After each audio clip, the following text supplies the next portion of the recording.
இறைவனுக்கு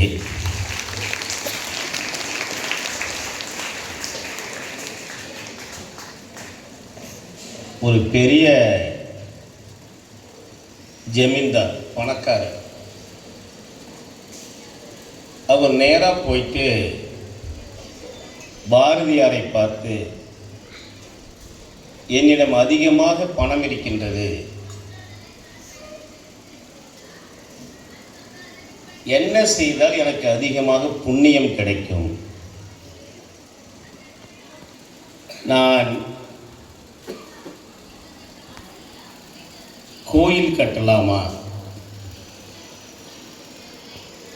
இந்து கோயிலாக இருந்தாலும் சரி,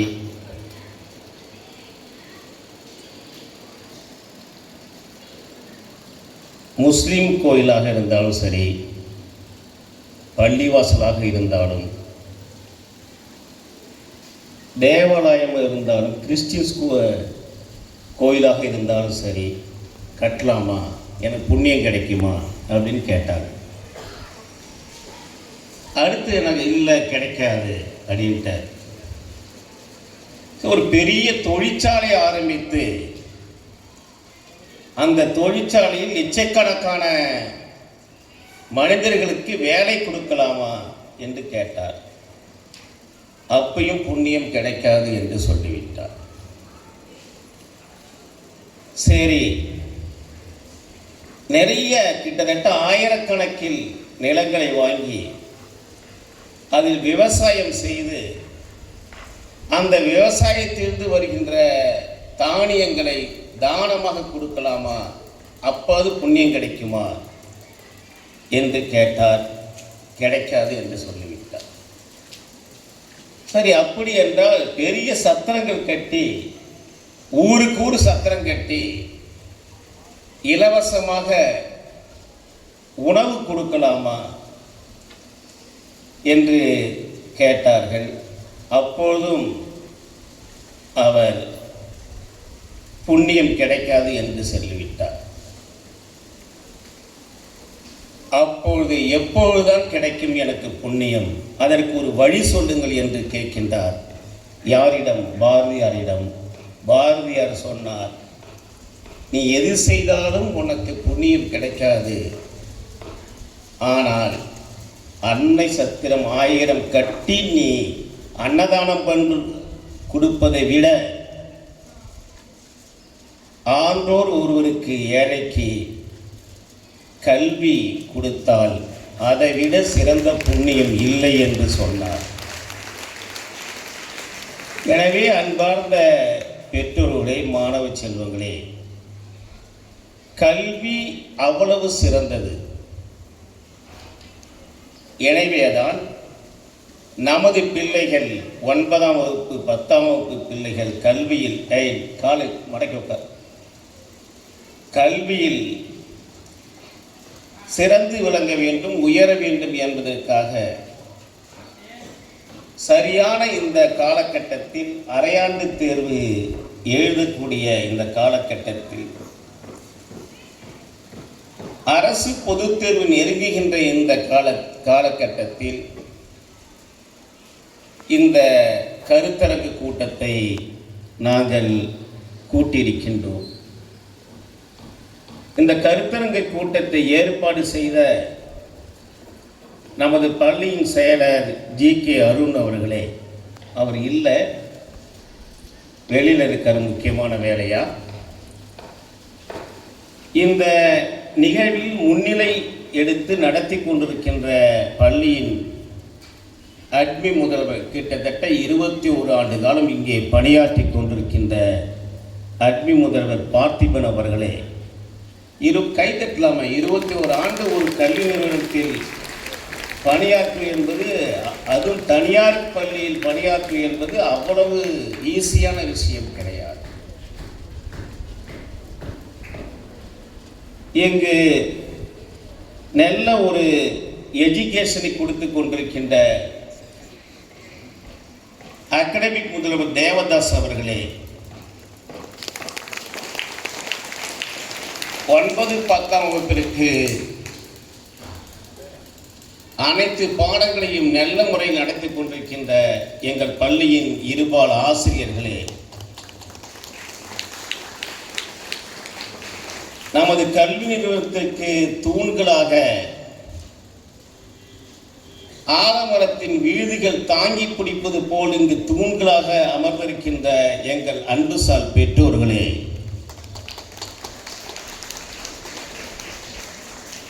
என் உயிரினும் மேலான இனிய மாணவ செல்வங்களை அனைவருக்கும் காலை நல்வணக்கத்தை தெரியப்படுத்திக் கொள்கின்றேன்.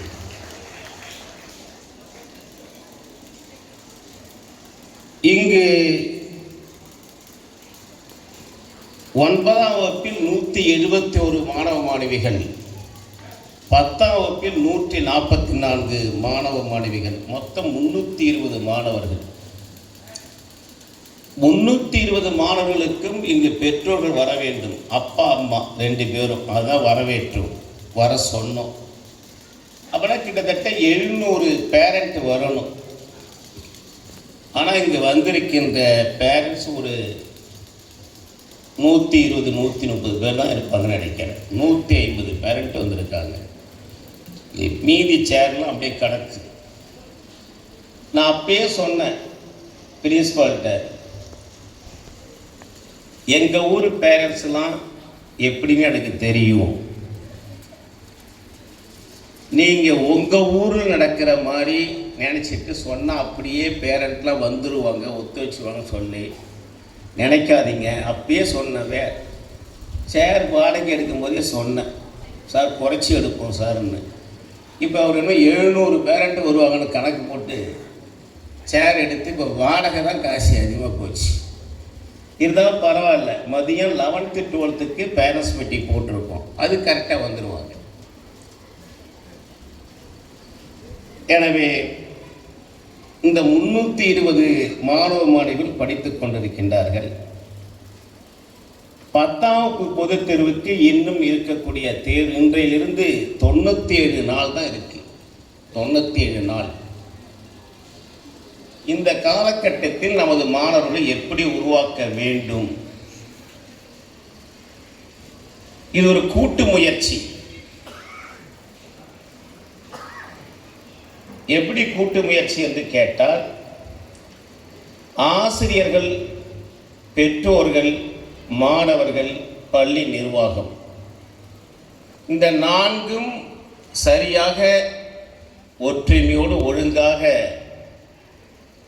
செயல்பட்டால்தான் மாணவனுடைய கல்வித்தரத்தை உயர்த்த முடியும். இப்போ சேரில் உட்காந்துருக்கீங்களா, 4 கால் இருக்குது, 4 கால் இருந்தால் நீங்கள் நேராக உட்கார முடியும். அது மாதிரி ஒரு கால் என்னன்னு கேட்டீங்கன்னா ஆசிரியர்கள், ஒரு கால் பெற்றோர்கள், ஒரு கால் பள்ளி நிர்வாகம், ஒரு கால் மாணவர்கள். இப்போ இவர்களெல்லாம் சரியாக ஒத்துழைத்தால்தான் நாம் நம்முடைய இலக்கை அடைய முடியும். அன்பார்ந்த பெற்றோர்களே,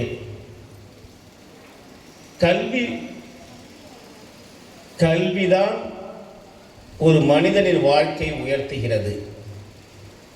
கல்விதான் ஒரு குடும்பத்தின் தரத்தை உயர்த்துகிறது. கல்விதான் ஒரு நாட்டிற்கு அரணாக அமைந்து பாதுகாக்கிறது. கல்வி இல்லாமல் வாழ்க்கையில் முன்னேற முடியும் என்பது கிடையாது. எந்த வகையில் எடுத்துக்கொண்டாலும் ஒரு மனிதனுக்கு கல்வி மிக முக்கியமான ஒன்று.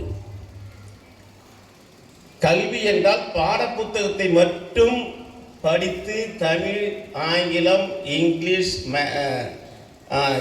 Maths, science, social, physics, chemistry, maths, biology இதை படித்தா மட்டும் படிப்பு கிடையாது. நாம் கற்றுக்கொள்ளக்கூடிய அத்தனை நிகழ்ச்சிகளும் கல்விதான். அந்த கல்வியை மாணவர்களுக்கு வாழ்க்கை கல்வியும் சேர்த்து சொல்லிக் கொடுக்கக்கூடிய ஒரு நிறுவனம் நமது ஜிகே கல்வி நிறுவனம். எப்படி நீ இருக்க வேண்டும், எப்படி செயல்பட வேண்டும், எப்படி வாழ வேண்டும், உன் சிந்தனை எப்படி இருக்க வேண்டும் என்பதை அடிப்படையாக கொண்டுதான் இங்கு மாணவர்களை உருவாக்கின்றோம். அந்த கல்வி மட்டுமே சிறந்தது கிடையாது. கல்வியை விட அடுத்தது ஒன்று இருக்கு, முக்கியமானது டிசிப்ளின், ஒழுக்கம். அந்த ஒழுக்கத்தில், டிசிப்ளினில் யார் மிகவும் சிறந்த முறையில் கட்டுப்பாட்டோடு இருக்கின்றார்களோ அவர்கள்தான் அவர்களுடைய கற்ற கல்வி அவங்களுக்கு பயன்படும், வாழ்க்கை உயர முடியும். அப்படி என்றால் அந்த குழந்தை பருவத்திலேயே யாரிடம் கற்றுக்கொள்கின்றார்கள்? முதலில் யாரிடம் கற்றுக்கொள்கிறார்கள்? கற்றுக் கொடுக்கக்கூடிய ஆசிரியர் யார் என்று கேட்டால் பெற்றோர்கள். குழந்தைக்கு முதலில் கற்றுக் கொடுப்பது தாய்மார், அடுத்தது பெற்றோர்கள். அப்போது உங்களுடைய பிள்ளைகள் குழந்தையாக இருக்கின்ற போதே நீங்கள் என்ன செய்கின்றீர்கள், உங்களுடைய பழக்கங்கள் என்ன, உங்களுடைய பண்புகள் என்ன, பெற்றோர்கள் எந்த குணத்துடன் இருக்கின்றீர்கள் என்பதை பார்த்துதான் பிள்ளைகள் உங்களிடமிருந்து கற்றுக்கொள்கின்றார்கள். அப்பா எப்படி இருக்காரு, அப்பா மாதிரி நம்ம இருக்கணும். அம்மா எப்படி இருக்காங்க, அம்மா மாதிரி நம்ம இருக்கணும். ஒரு பிள்ளை சரியாக இல்லை அவனுடைய வாழ்க்கையில், இங்க பாருமா, பேச திருப்பக்கூடாது, நேரம் என் முகத்தை தான் பார்க்கணும், என் கண்ணை தான் பார்க்கணும், சரியா பாய்ஸ்? ஒரு குழந்தை, ஒரு பிள்ளை தன்னுடைய அப்பா அம்மாவிடம் இருந்து தான் கற்றுக்கொள்கின்றார்கள். அவன் சரியில்லாத பிள்ளையாக போனால் அதற்கு காரணம், முதல் காரணம் பெற்றோர்கள் தான். அடுத்து யாரிடம் கற்றுக்கொள்கின்றார்கள் என்று கேட்டால் ஆசிரியரிடம். அப்பொழுது மாணவர் சமுதாயத்தை, நல்ல ஒரு மாணவர் சமுதாயத்தை உருவாக்குவதற்கு அடிப்படையாக இருப்பவர்கள் இரண்டே முக்கியமான கருவிகள், ஒன்று பெற்றோர்கள், மற்றொன்று ஆசிரியர்கள்.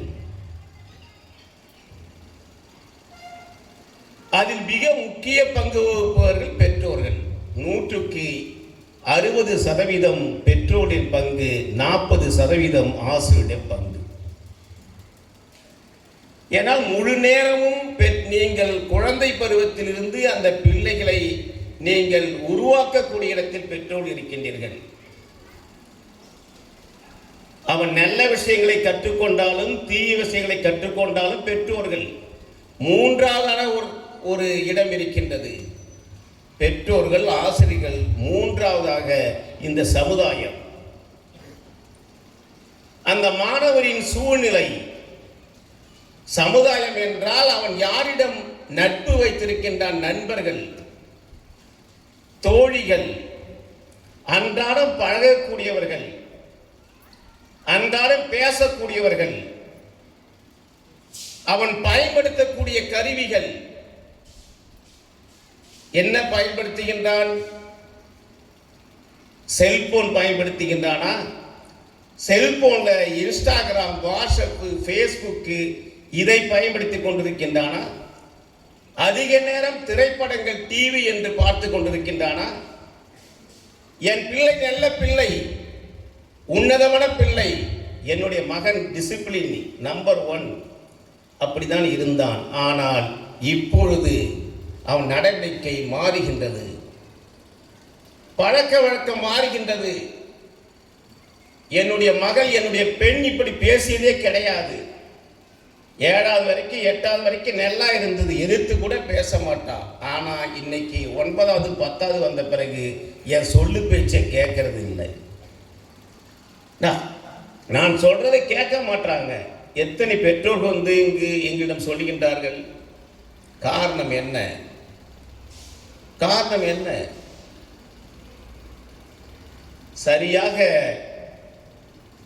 அந்த பிள்ளைகளை பெற்றோர்கள் கவனிப்பது கிடையாது. கவனிப்பது என்றால் உணவும் உடையும் பணமும் கொடுத்தால் மட்டும் கவனிப்பு கிடையாது.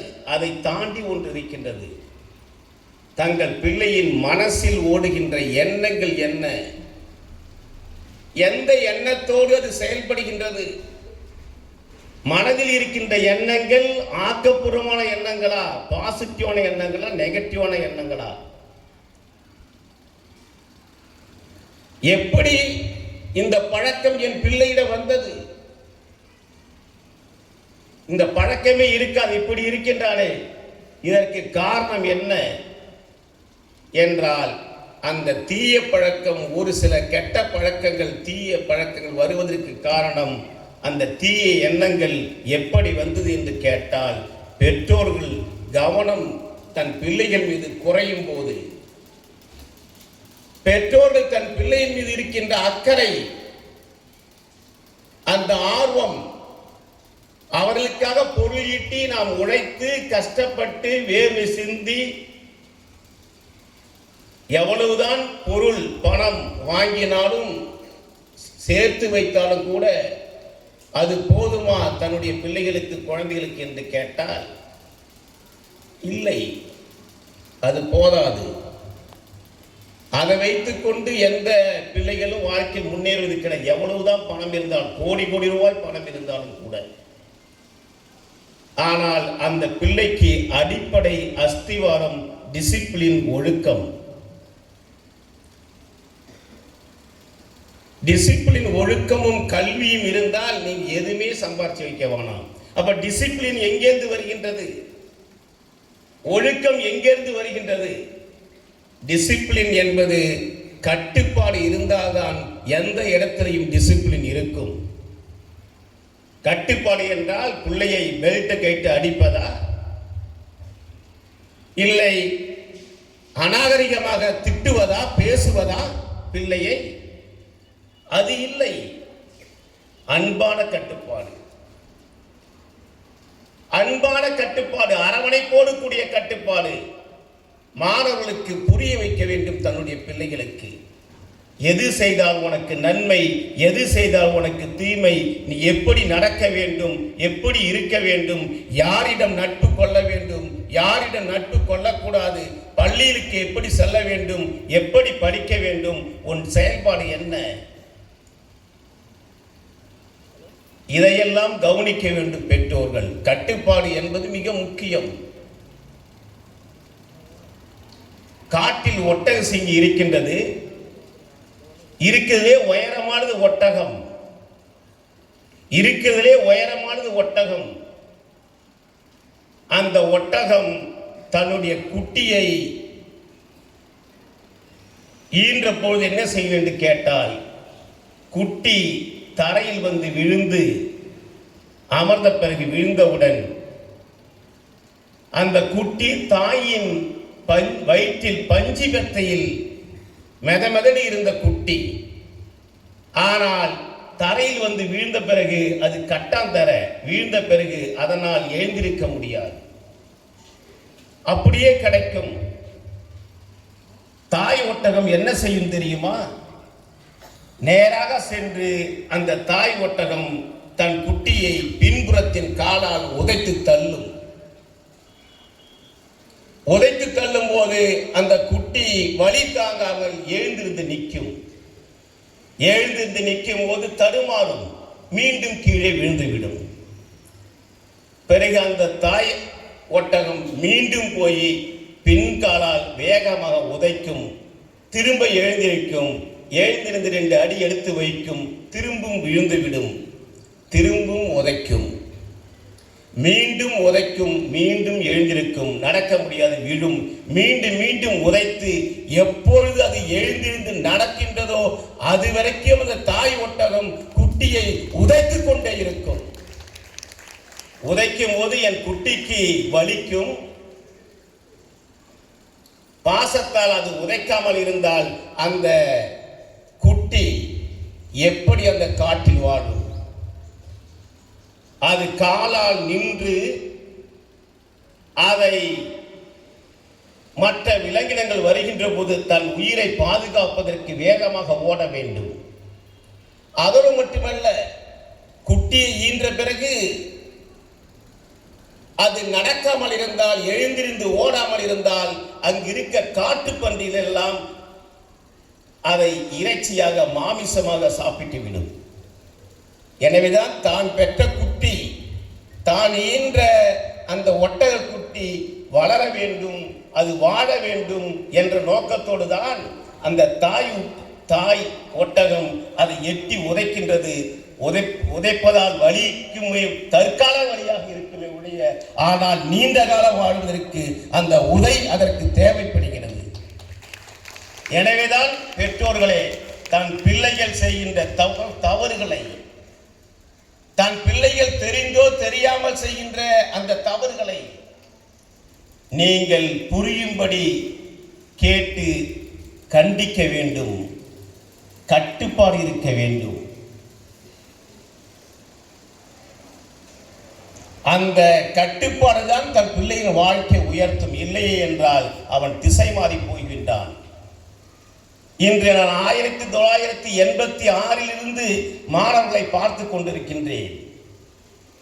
தனிப்பயிற்சி நிறுவனம் நடத்தின காலத்திலிருந்து பார்த்து கொண்டிருக்கின்றேன். மாணவர் சமுதாயங்கள், அவருடைய எண்ண ஓட்டங்கள் மாறிக்கொண்டே இருக்கின்றது. என்னிடம் 1990, 89, 90 படித்த மாணவர்கள் இங்கே அமர்ந்திருக்கின்றார்கள். அதிகாரிகளாக, வேலைகளாக எதுக்காக அமர்ந்திருக்காங்க. ஆனால் அப்போது அவர்கள் இருந்த அந்த டிசிப்ளின், ஒழுக்கம், கல்வி கற்க வேண்டும் என்ற எண்ணம் 90 2000 இருந்த மாணவர்கள் நிலைமை வேறு, 2000 இருந்த மாணவர்கள் நிலைமை வேறு, 2010 இருந்த மாணவர்கள் நிலைமை வேறு. ஆனால் இப்போது 2021, 22க்கு பிறகு இப்போது இந்த சமுதாயம், மாணவர் சமுதாயம் எங்கே போய் கொண்டிருக்கிறது என்பதை நாம் கொஞ்சம் சிந்தித்து பார்க்க வேண்டும். ஏன்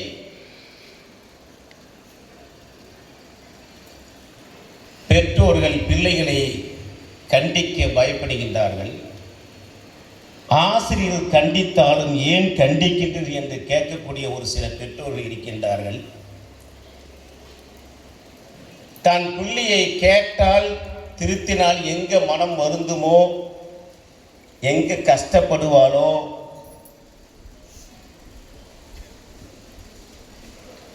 என்ன செய்து கொள்வானோ என்று அந்த எண்ணம்.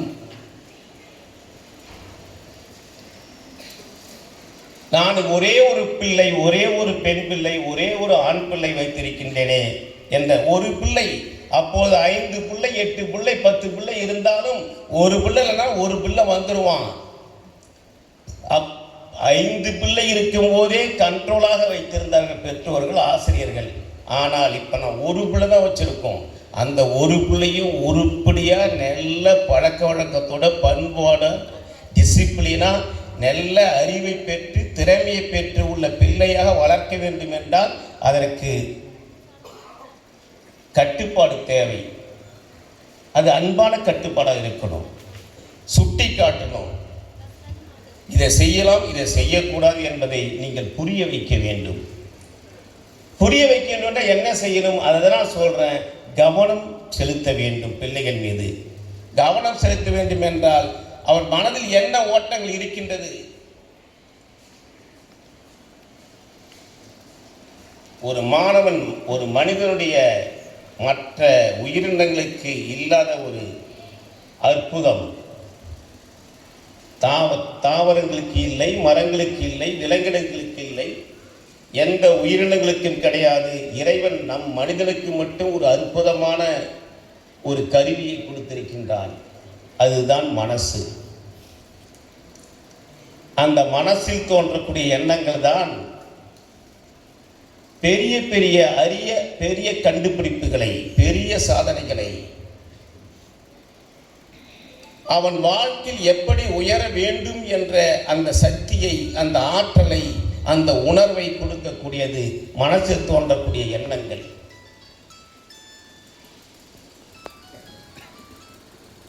மனிதனுடைய ஆழ் மனசு என்பது, ஆழ் மனசில் தோன்றக்கூடிய எண்ணங்கள் பெரிய அற்புதமான ஒரு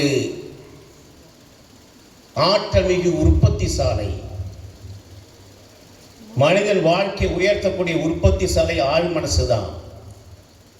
எனவே அந்த ஆழ் மனசில் தோன்றக்கூடிய எண்ணங்கள் ஆக்கப்பூர்வமான எண்ணங்களாக இருக்க வேண்டும். ஆக்கப்பூர்வமான எண்ணங்களாக, நல்ல எண்ணங்களாக இருக்க வேண்டும். ஏனென்றால் எண்ணங்கள் தான் ஒரு மனிதன் வாழ்க்கையை மேம்படுத்துகிறது. நீ என்ன எண்ணுகின்றாயோ அதுவாகவே உருவாகின்றாய். நீ என்ன விரும்புகின்றாயோ அதையே நீ அடைகின்றாய். நல்லதை நினைத்தால் நல்லதை அடைவாய், கெட்டதை நினைத்தால் கெட்டது இருக்கும். நல்ல எண்ணங்கள் உன் மனதில் இருந்தால் நீ நல்லவனாக வாழ்வாய், தீய எண்ணங்கள் உன் மனதில் இருந்தால் நீங்கள் கெட்டவனாக வாழ்வாய். அப்ப ஆழ் மனசில் என்ன நினைக்க வேண்டும்? வாழ்க்கையின் முன்னேற்றத்திற்கு முக்கியமான ஒன்று நல்ல பண்பு, ஒரு குணம் இருக்க வேண்டும் என்றால் உழைக்கக்கூடிய குணம். யார் உழைக்கின்றார்களோ அவர் வாழ்க்கையில் உயர்கின்றார்கள். உழைப்பு உயர்வை தரும். கடின உழைப்புக்கு ஈடிணை எதுவும் இல்லை. உழைத்தால் நீ எதை வேண்டாலும் சாதிக்க முடியும். சோம்பேறியா இருந்தால் எதையும் சாதிக்க முடியாது. எல்லாரும் உழைக்கின்றார்களா வாழ்க்கையில்? ஸ்டூடெண்ட்ஸ், பாய்ஸ் இங்க பார், நிமிர்ந்து உட்கார்றாங்க, கணத்தில் கை வைக்காது. உழைக்க வேண்டும். உழைக்க கஷ்டமா இருக்கு. ஒரு 2 மணி நேரம் உட்காந்து படிக்க கஷ்டமா இருக்கு. ஒரு 40 நிமிஷம் கிளாஸ்ல உட்காந்து பாடத்தை கவனிக்க கஷ்டமா இருக்கு. ஆனால் மணிக்கணக்கில் செல்போன் பார்க்க ஈஸியா இருக்கு. பெற்றோர்களே, இந்த மாணவர்களை அழிவு பாதைக்கு எடுத்து செல்லக்கூடிய முக்கியமான ஒரு கருவி இருக்கின்றது. இறந்து விட்டால் அந்த சடலத்துக்கு தீ மூட்டுவதற்கு, அதை எரிப்பதற்கு கொல்லிக்கட்டை வைப்பார்கள். மயானத்தில் கொல்லிக்கட்டை வைப்பார்கள். ஆனால் இன்று மாணவன் சமுதாயத்தை அழிப்பதற்கு அந்த மாணவனே, அந்த மாணவியே கையில் ஒரு கொல்லிக்கட்டையை வைத்திருக்கின்றது. அந்த கொல்லிக்கட்டை தான் செல்போன். அந்த செல்போனை எடுத்துக்கொண்டு அதில் தேவையில்லாத இன்ஸ்டாகிராம், என்ன நம்ம பிள்ளை பேரே இருக்காது, அதில் புனைப்பெயர் வைத்துக் கொள்ள வேண்டியது XRYLZ, முனியம்மா, கனியம்மா, ஏதாவது வச்சுக்கிறது. தான் பேர் இருக்காது. தான் யாரிடம் பேச வேண்டும் என்று கேட்டால் அந்த நண்பர்கள், அந்த நண்பி அவர்கள் பெயரை புனைப்பெயர் வைத்துக் கொள்வது. இப்போ நான் குமாரா ராஜான்னு இருக்குன்னு கேட்டால் ராஜகுமாரி அப்படின்னு வச்சுக்கிறது. ஏதாவது ஒரு பெயரை வைத்துக்கொண்டு நாள் கணக்கில், மணிக்கணக்கில் செல்போனை, இன்ஸ்டாகிராம். இன்னைக்கு இந்த நீங்கள் படிக்காத நிகழ்ச்சி கிடையாது. எவ்வளவு மாணவ சமுதாயம், எத்தனை குடும்பங்கள் அழிந்து கொண்டிருக்கிறது. தான் நிறைய சொல்லலாம். சமீபத்தில் ராமநாதபுரத்தில் ஒரு பெண், ஒரு மாணவி, +2 வகுப்பு படிக்கக்கூடிய மாணவி, டாப்பர்ஸ், நல்ல ரேங்க் எடுக்கக்கூடிய மாணவியை ஒரு மாணவன் கத்தியால் குத்தி, கழுத்தில் முதல் குத்தி கத்தி வெளில வந்து அந்த பெண் ஓடிக்கொண்டே இருக்கிறாள். 12ஆம் வகுப்பு மாணவி துரத்தி கொண்டே போய் அவன் 2வது கத்தி எடுத்து குத்துறான். இப்போ வந்தது, அந்த இடத்துல இறந்து போயிடுச்சு. என்ன காரணம்? இன்ஸ்டாகிராம். எப்படி அந்த பழக்கம் ஏற்பட்டது என்று கேட்கின்ற போது அந்த மாணவியின் பெற்றோர்கள் சொன்னது, என் மாணவிக்கு அந்த பையனுக்கும் இன்ஸ்டாகிராமில் நட்பு உண்டு, வாட்ஸ்அப் மூலம் நட்பு உண்டு, தெரிந்து கொண்டோம். 6 மாத காலமாக நட்பு காதலாக மாறியது. வயதோ 12ஆம் வகுப்பு, 11ஆம் வகுப்பு படிக்கக்கூடிய வயது. அவனோ காலேஜ் முதலாம் ஆண்டு படிக்கக்கூடிய மாணவன். என்ன நடந்தது? இன்ஸ்டாகிராமில் நட்பு ஏற்பட்டது. நான் உன்னையே திருமணம் செய்து கொள்வேன் என்று அவன் சொல்ல, நான் திருமணம் செய்து கொள்ள தயார் என்று அந்த பெண் சொல்ல, மாணவி சொல்ல, இது இப்படியே வருகின்ற போது அந்த பெண் குழந்தையினுடைய அந்த டாப்பர்ஸ், அவருடைய படிப்பு மதிப்பெண் கவனம் குறைகின்றது, மதிப்பெண் குறைகின்றது. உடனே பெற்றோர்கள் அப்பொழுதுதான் அவரை கவனிக்க ஆரம்பிக்கின்றார்கள்.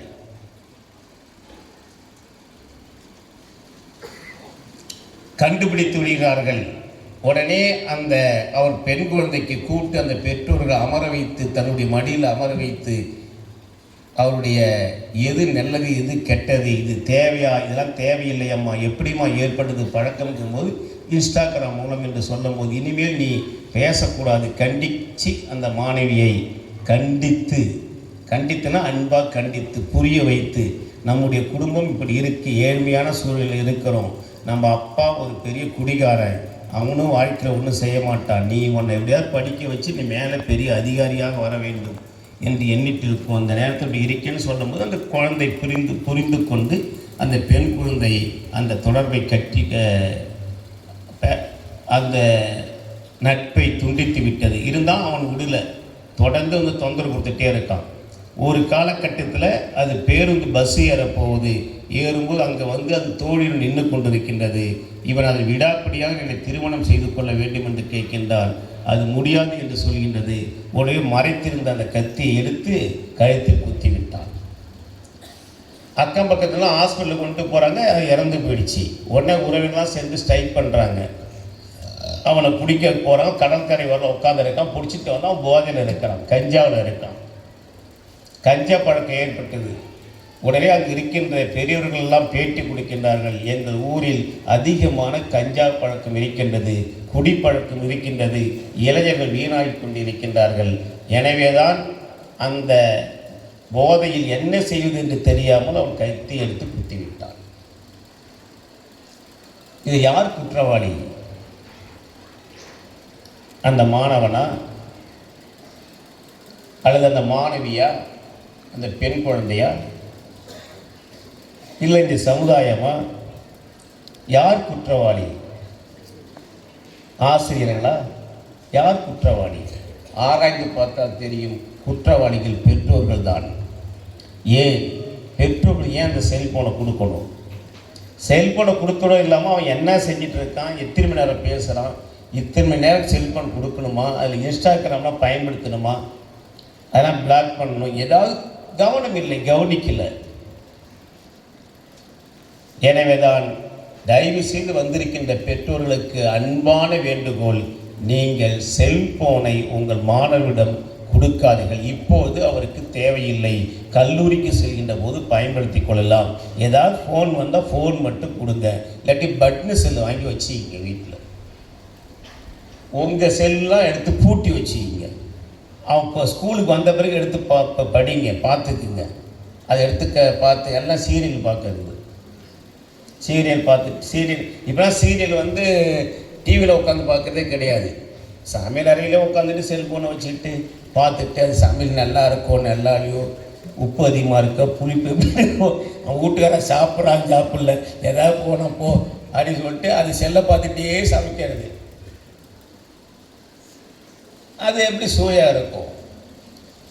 அதுக்காகவே செல்ஃபோனை வச்சுக்கிறது. வீட்டுக்காரனை சண்டை போட்டு செல்ஃபோனை வாங்கிடுறது. எனக்கு விலை இந்த செல்ஃபோன் படம் நல்லா தெரியல, இன்னும் ஒரு 40,000 ரூபாய்க்கு 50,000 செல்ஃபோன் வாங்கி கொடு. ஒன்றை வந்து நான் கட்டிக்கிட்டு என்னத்தை சுகம் கண்டேன், உன்னை கட்டினதே வேஸ்ட்டு, நீ என்ன ஒரு செல்ஃபோனு கூட வாங்கி தர மாட்டியான்னு. அதுமாதிரி அவங்க பெற்றோரும் அவரும் செல்ஃபோனை வச்சுக்கிட்டு பேரண்ட்ஸு ஸ்டூடெண்ட்டு எதுக்கான செல்ஃபோன் எப்போ பழக்கம் வருது? இப்போலாம் குழந்தையாக பிறந்தோன்னே பார்த்தா, அன்றைக்கி ஒரு திருமண மண்டபத்துக்கு போனேன், கல்யாண நிகழ்ச்சிக்கு போனேன் சார். நம்ம நண்பர் கல்யாண நிகழ்ச்சிக்கு போனேன். நான் ஸ்டேஜில் உட்காந்து கீழே பார்த்தா சின்ன குழந்தை, ஒரு எல்கேஜி யூகேஜி தான் படிக்கும், ஃபஸ்ட் ஸ்டாண்டர்ட் படிக்கிற குழந்தை, ஒரு 5-6 குழந்தை என்ன செய்யணும், செல்ஃபோனை பார்த்துட்டு இப்படி தள்ளி விட்டுட்டே இருக்குது. நாங்கள் மேலேருந்து பார்த்தோம், அம்மா பேரண்ட்டை பார்த்தா எனக்கா எரிச்சலாக வருது. அந்த அம்மா பக்கத்தில் உட்காந்துருக்கு. அந்த செல்ஃபோனை ஒரு காரில் வச்சுட்டு வரலாம், இல்லை பைக்கில் வச்சுட்டு வரலாம், இல்லை அந்த கன்றாவை தூக்கி போட்டு வந்துருக்கலாம், இல்லை இப்போ எங்கே ஹேண்ட்பேக்கில் வச்சு எட்ட வச்சிடலாம். அந்த புள்ள வந்து கத்துதான், அழுவுதான், இடைஞ்சல் கொடுக்குதான். செல்ஃபோன் வீட்லேயும் என்ன செய்வோம், புள்ள அழுதா உடனே அந்த செல்ஃபோன் தூக்கி போட்டால் அது பார்த்துட்டே உட்காந்துருக்கும். இது மட்டும் சீரியல் பார்த்துட்டே இருக்கும், இது மட்டும் விளையாடிட்டே இருக்கும். இந்த பொண்ணு அதை பார்த்துட்டு அது பேச்சே வராது. அப்போல்லாம் வந்து 1.5 வயசுலாம் பசங்க பேசுங்க. நான் வந்து 93 ஸ்கூல் ஸ்டார்ட் பண்ணேன். 94, 95லாம் கேஜி பசங்க வந்தால் அது கரெக்டாக 3 வயசு வரும்போது நல்லா பேசும். 2 வயசில் பேச ஆரம்பிச்சிடும் ப்ரீகேஜியில். இப்போ பேச மாட்டேங்குதுங்க. ஏன்னா மைண்டு செட் ஆகிடுச்சு. எங்கே? செல்ஃபோனில்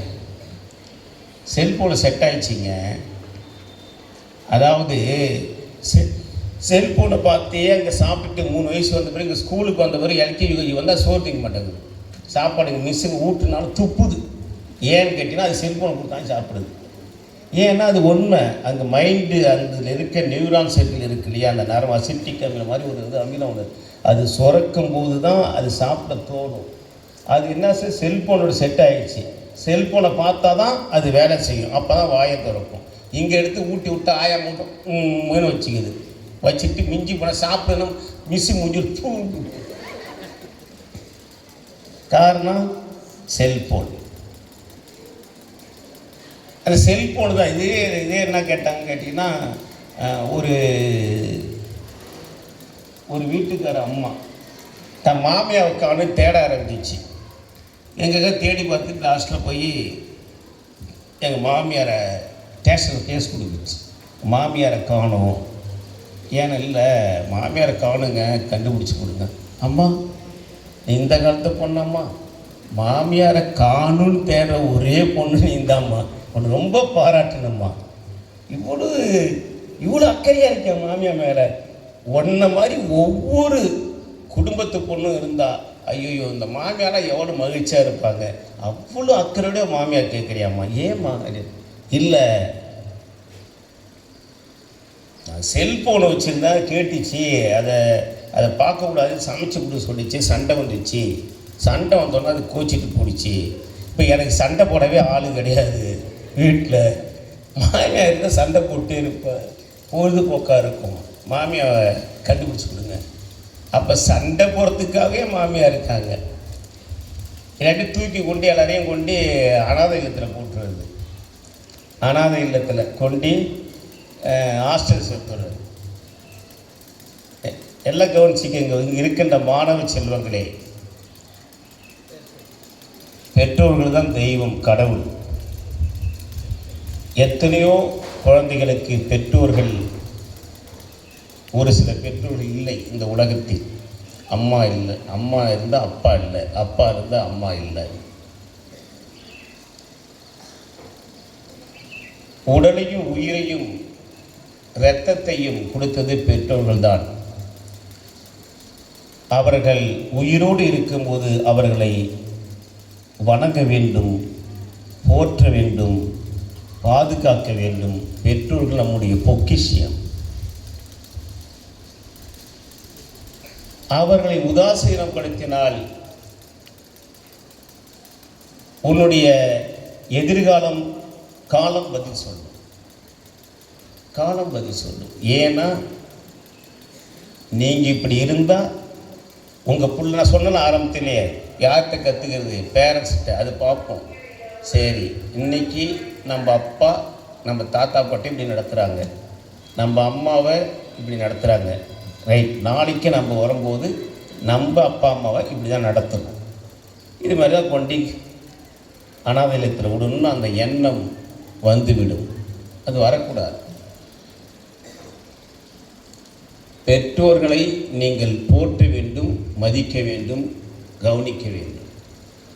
ஒரு சின்ன உதாரணத்தோடு முடிச்சுடுறேன். அடுத்து என்ன எக்ஸாம் இருக்குது, என்னென்ன பண்ணலான்னு சொல்லிட்டு முடிச்சுடுவோம். இங்கு நீ எந்த சூழ்நிலையில் இருந்தாலும் சரிதான், அந்த சூழ்நிலையை ஒன்றால் மாற்ற முடியும். நான் ஒரு ஏழை குடும்பத்தில் பிறந்திருக்கேன், நான் ஏழையாக இருக்கேன். ஏழையாகவே இருக்கணுமா? நான் பெரிய பணக்காரனா கோடீஸ்வரனால் எச்சாதிபதி ஆக முடியாதா? நான் படிப்பறிவு இல்லாத குடும்பத்தில் பிறந்திருக்கின்றேன்.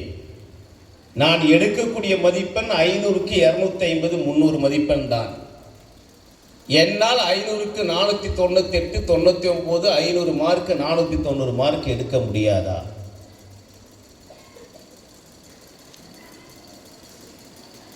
நான் சாதாரண குடும்பத்தில், ஒரு விவசாய குடும்பத்தில் பிறந்திருக்கின்றேன்.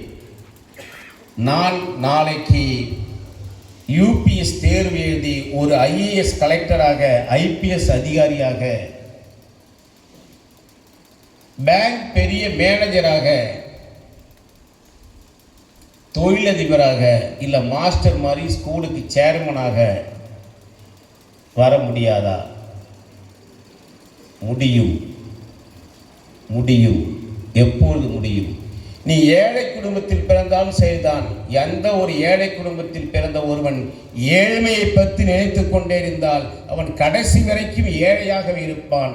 அதே ஏழை குடும்பத்தில் பிறந்தவன் பணம் லட்சியாதிபதியாக வர வேண்டும், கோடீஸ்வரனாக வேண்டும் என்று பணத்தை பற்றியே நினைத்து கொண்டு எண்ணிக்கொண்டிருந்தால் அவன் கோடீஸ்வரனாக வருவான்.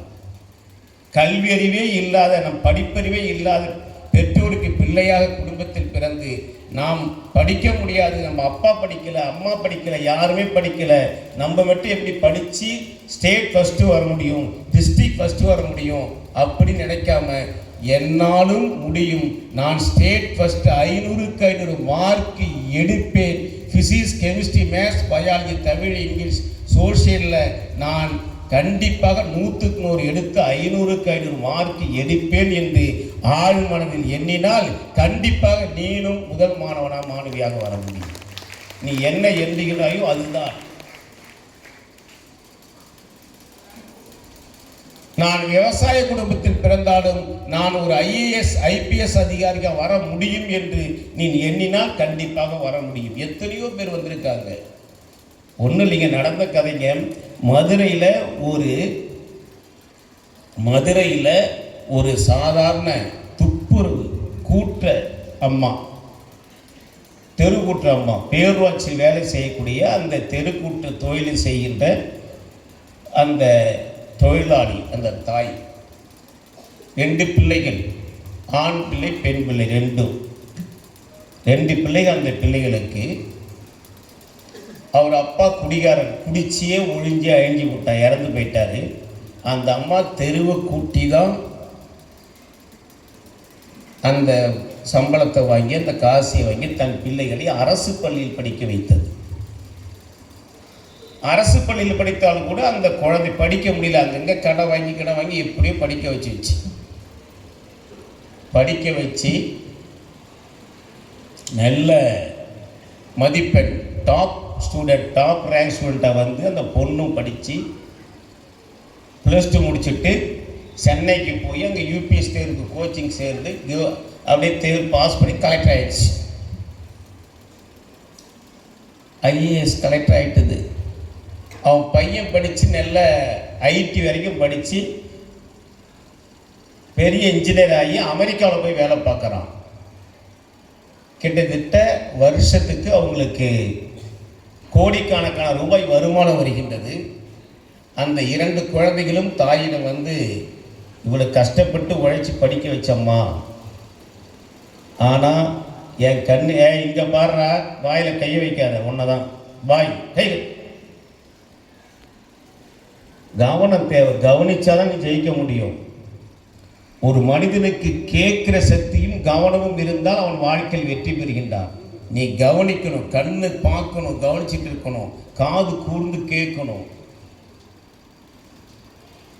அப்பதான் நுணுக்கமாக கவனிக்கணும், அப்பதான் ஜெயிக்க முடியும். அப்போ கவன சிதறல் ஏற்படும். கண்ணை விட காது முக்கியம்.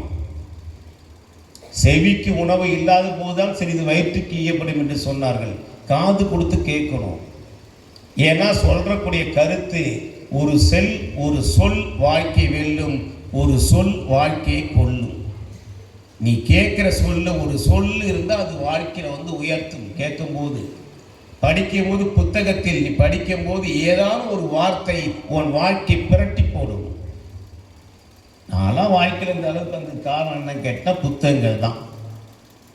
அமெரிக்க கால்மேயர் எழுதிய அந்த புத்தகம் தான் என்னை கல்லூரியில் திசை திருப்பியது.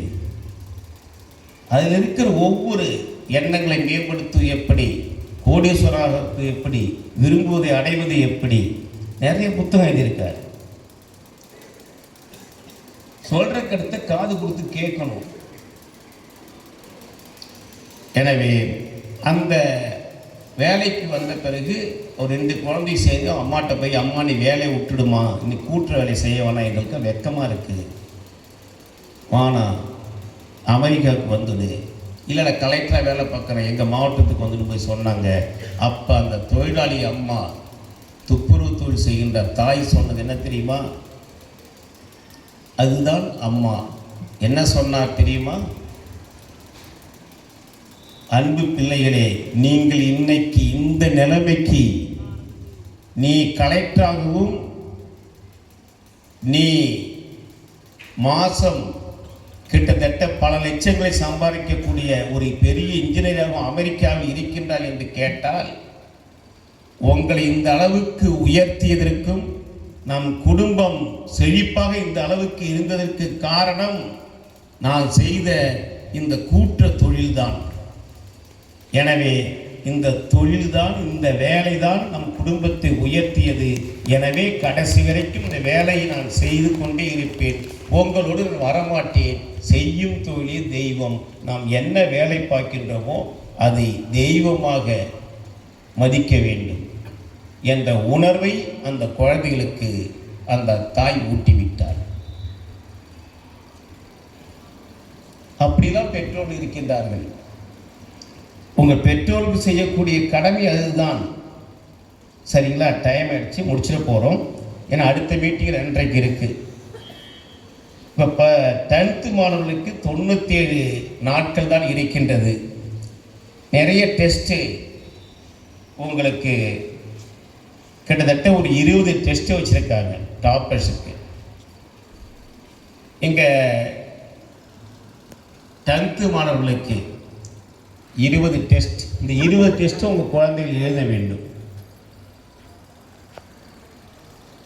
டாப்பர்ஸுக்கு 20 டெஸ்ட்டு, மற்ற ஸ்டூடெண்ட்ஸுக்கெலாம் இங்கே 10 டெஸ்ட்டு நினைக்கிறேன்.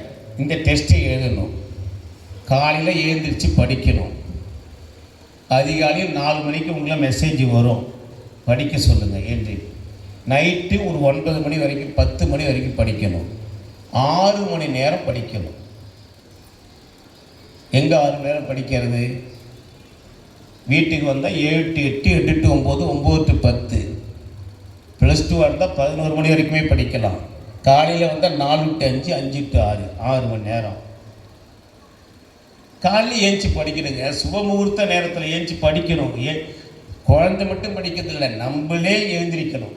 எந்த குடும்பத்தில் குடும்ப தலைவியும் அந்த தலைவரும் காலையில் அதிகாலை பிரம்ம முகூர்த்தத்தில் 5 மணிக்கு 4 மணிக்கு மேலே 5 மணிக்கெலாம் எழுந்திருந்து தன்னுடைய வேலையை, தன்னுடைய தொழிலை, தன்னுடைய பணியை தொடங்குகின்றார்களோ அந்த குடும்பம் தலை சிறந்த ஒரு, எப்படி சொல்கிறது, மகாலட்சுமி வந்து அந்த குடும்பத்தில் இருக்கக்கூடிய வம்சம் செய்கின்ற அளவிற்கு அந்த குடும்பம் தழைத்தோங்கும். உண்மை. நான் இது வரைக்கும் காலையில் 4 மணிக்கு தான் எழுந்திருப்பேன். எப்போ பிடிச்சி கல்லூரியில் படிக்க +2 படிக்கும்போதே இந்த பழக்கம் வந்துச்சு. இன்றைக்கி 63, 62 வயசு. இந்த 62 வயசு சிரிக்கிறான். அங்கே என் ஸ்டூடெண்ட்டு விஓ சிரிக்கிறாரு. அவர் என்னடா இவர் என்ன அப்பயே இப்படி இருந்தார், என்ன வயசு தான் 62. ஆனால் என்னுடைய வயசு, உண்மையான வயசு உங்களுக்கு தெரியாது. உண்மையான வயசு 22. உண்மையான வயசுக்கு 22. ஏன்னா 22 வயசு உள்ள ஒரு இளைஞன், ஒரு மாணவன் என்ன செய்வானோ அதை விட தாண்டி என்னால் உழைக்க முடியும். உழைப்ப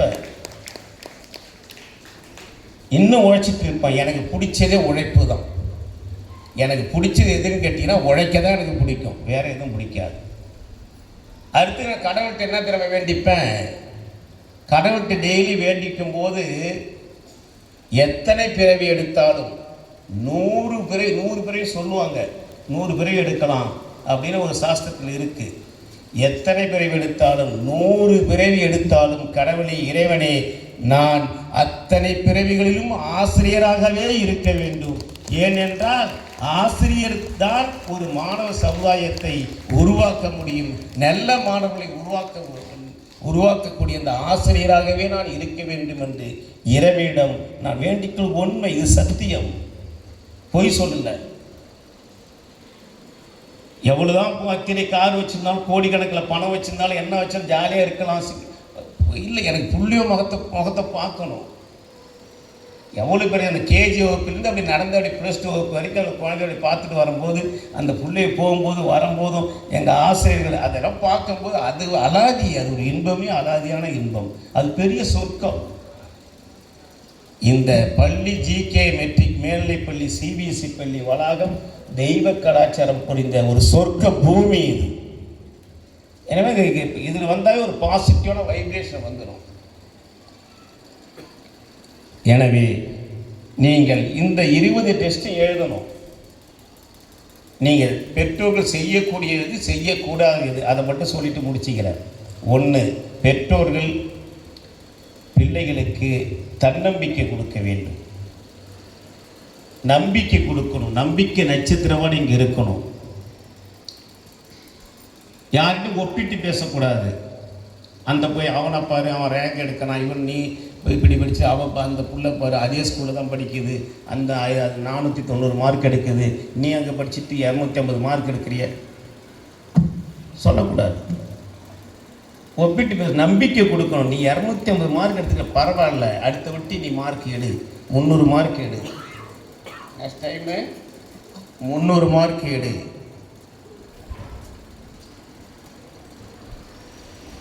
ஒன்னாலையும் மிந்த முடியும். நம்பிக்கை குடிக்க பெற்றோர்களுக்கு எப்படி மிந்த முடியும்? 310 மார்க் எடுக்கிறன்னே முதல் ஒரு மாணவன் மாணவி, 496 மார்க் எடுக்கிற முதல் மாணவி. இந்த 310 மார்க் எடுக்கிற மாணவி எப்படி 496 மார்க் எடுக்க மாணவி முந்த முடியும்? எப்படி முடியும்?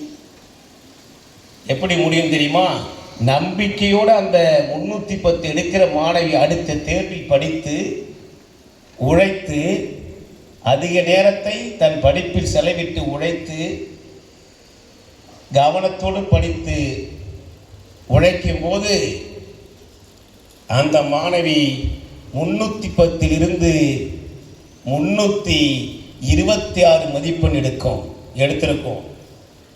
முதல் மாணவி முதல் மாத தேர்வில் 496 மார்க் எடுத்திருப்பான். 496 மார்க்கு. இந்த டெஸ்ட்டில் 496லேருந்து 491 வந்திருப்பான். அவன் 496லேருந்து 491 வந்து அவன் கீழே வரான். இவன் 310லேருந்து 326 மார்க்கு, 16 மார்க்கு படுத்து இவன் வெற்றி பெறுறான். அவன் தோக்குறான், இவன் ஜெயிச்சிட்டான். அப்போ நீ 310 மார்க் எடுத்தாலும் நீ 310, 320, 340, 350, 400 இப்படி கொண்டு வரணும். அந்த பெற்றோர் நம்பிக்கை கொடுக்கணும், தாழ்வு மனப்பான்மை கொடுக்கக்கூடாது. 2வது, பெற்றோர்கள் பிள்ளைகள் மீது அதிக அக்கறை எடுத்துக்கொள்ள வேண்டும்.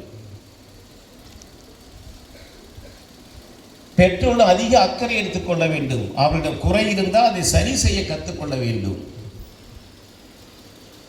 பெற்றோர்கள் அக்கறையாக இருந்தாவே பிள்ளைகள் தப்பு பண்ண மாட்டான். 3வது, பிள்ளைகள் மீது அதிக கவனம் செலுத்த வேண்டும். கவனம் இல்லாமல் இருக்கக்கூடாது. பிள்ளை ஏதோ போகிறான், ஸ்கூலுக்கு போறானுக்கு என்னன்னு பார்க்கணும். 4வது, அவனுடைய நட்பு வட்டாரம் எப்படி இருப்பது என்பதை நீங்கள் தெரிந்து கொள்ள வேண்டும்.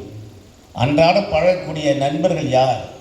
இன்னைக்கு மாணவ சமுதாயத்தை கெடுத்துட்டு இருக்காங்க. வெளியில் நிறைய தீவிரவாதிகள், தீமை பழக்கக்கூடிய சமூக விரோதிகள். நம்ம பக்கத்து ஏரியாவிலே அந்த பக்கம் ஒரு குறிப்பிட்ட ஊர்லாம் சொல்ல நான் விருப்பம் இல்லை. அங்கெல்லாம் வந்து கஞ்சா பொருளை விற்கக்கூடிய கஞ்சா வியாபாரிலாம் இருக்கான். அவன்லாம் என்ன செய்கிறான்? இந்த விரோதிகள், சமூக விரோதிகள்லாம் மாணவர் சமுதாயத்தை, குறிப்பாக மாணவர்களையும் கல்லூரி மாணவர்களையும் பள்ளி மாணவர்களையும் குறிவைத்து அவன் அந்த தீய பழக்கத்துக்கு அடிமையாக்குறான், காசி ஆக்குறான். அதான் நீங்கள் கவனம் செலுத்தணும். ஸ்டூடெண்ட்டை எந்த நட்பு வட்டாரத்தை கவனம் செலுத்த வேண்டும். அடுத்தது தன்னுடைய பிள்ளைகளின் உடல்நிலையில் அக்கறை கொள்ள வேண்டும்.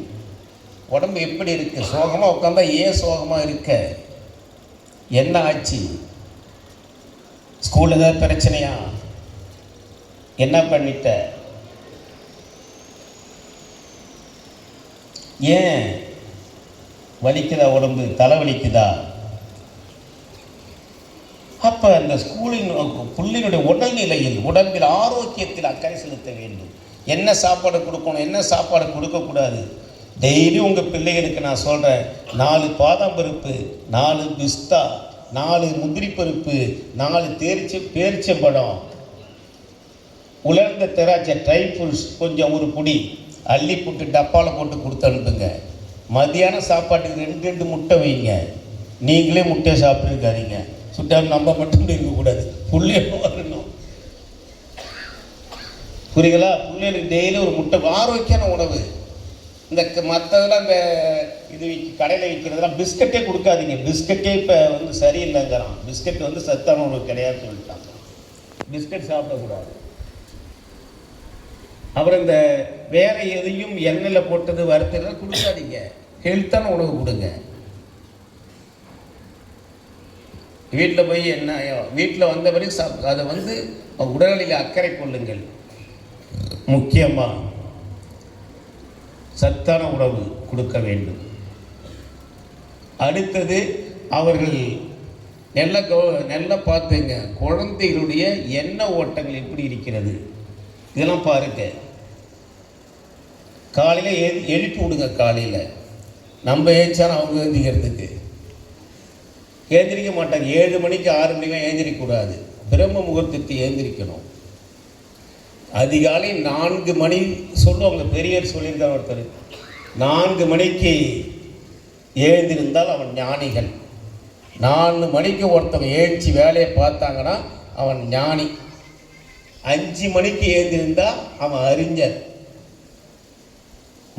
அதிகாலை 3 மணிக்கு சில பேர் எழுச்சிருவாங்க. 3 மணிக்கு எழுந்திருந்தால் அவன் முனிவன். 4 மணிக்கு எழுந்திருந்தால் ஞானி. 5 மணிக்கு எழுந்திருந்தால் அவன் அறிஞர். 6 மணிக்கு எழுந்திருந்தால் மனிதன். 7 மணிக்கு ஏஞ்சி வேலையை ஆரம்பித்தா அவன் எருமை. அப்போ நம்ம எத்தனை மணிக்கு எழுந்திரிக்கணும் நீங்களே தீர்மானிச்சிங்க. எருமையாக நம்ம என்னன்னு பார்த்துக்கணும். நீங்கள் தான் தீர்மானிச்சிக்கணும். உங்களுக்கு தான் தெரியும்.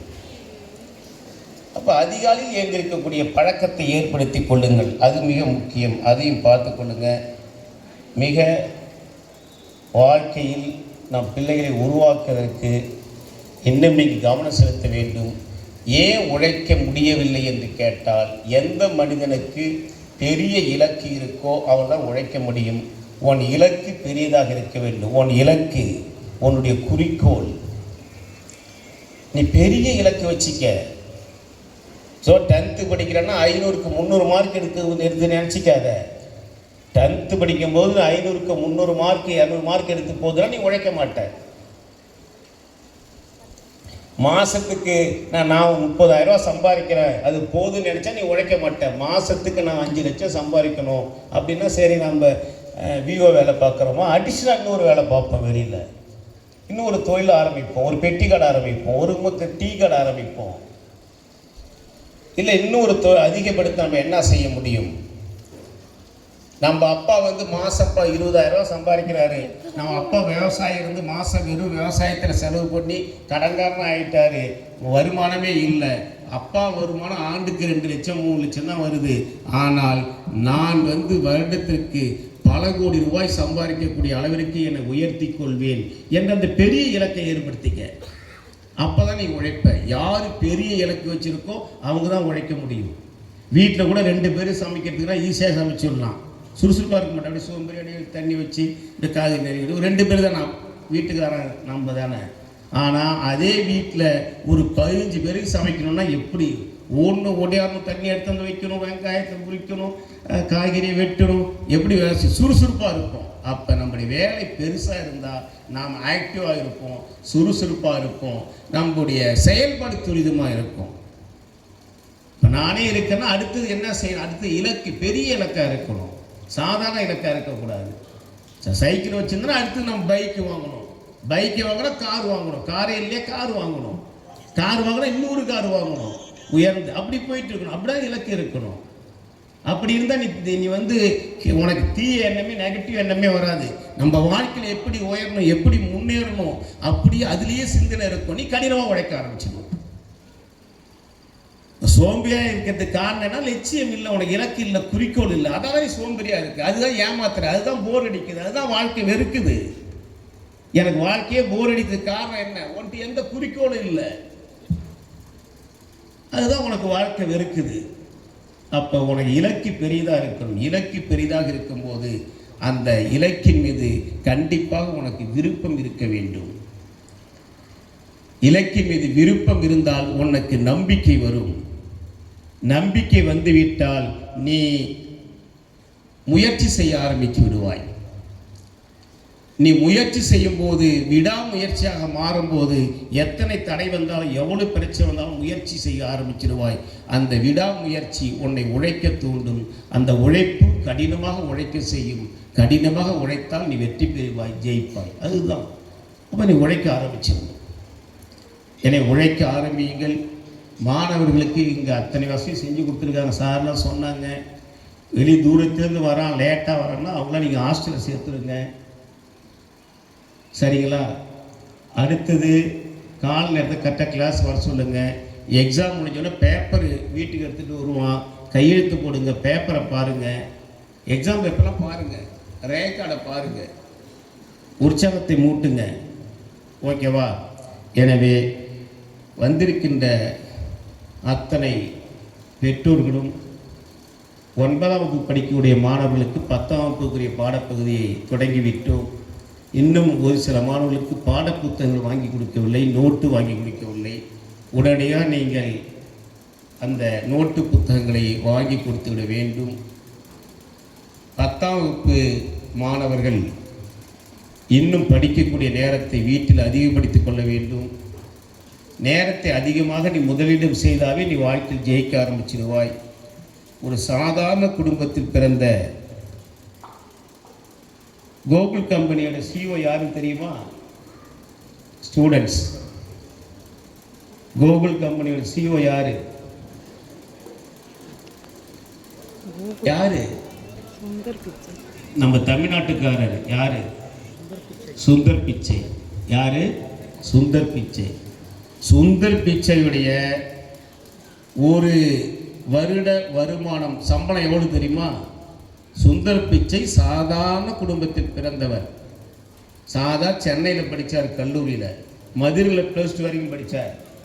அவர் ஆண்டு வருமானம் 1200 கோடி. எவ்வளவு? 1200 கோடி. சாதாரண ஒரு ஆள். இன்னைக்கு சுந்தர் பிச்சை 1200 கோடி சம்பாதிக்கிறான். இங்கே எத்தனையோ சுந்தர் பிச்சை இருக்கீங்க, உனக்குள்ள இருக்க, நீ இருக்க, எத்தனையோ சுந்தர் பிச்சை இருக்க, எத்தனையோ தொழிலும் இருக்க. நிறைய IAS கலெக்டர் உட்காந்து அப்படியே பார்த்தா வெறும் சில மூஞ்சும் IAS கலெக்டர் மாதிரியே தெரியுது, IPS அதிகமாகவே தெரியுது. ரத்தனசாமி அப்பயே நான் விஓவாக ஆவார், பெரிய RI வந்துடுவான்னு நினச்சா வந்துட்டா போல. அது அது அது ஒரு கலை. முகத்தை பார்த்தா கண்டுபிடிச்சலாம். இதில் யார் எத்தனை பேர் ஏசிட்டு இருக்கீங்க, என்னடா பேசிகிட்டே இருக்கான், எப்போ முடிப்பான், எப்போ போகிறது அப்படின்னு நீங்கள் சொல்கிறது என் மைண்ட் வாய்ஸ் தெரியுது எனக்கு.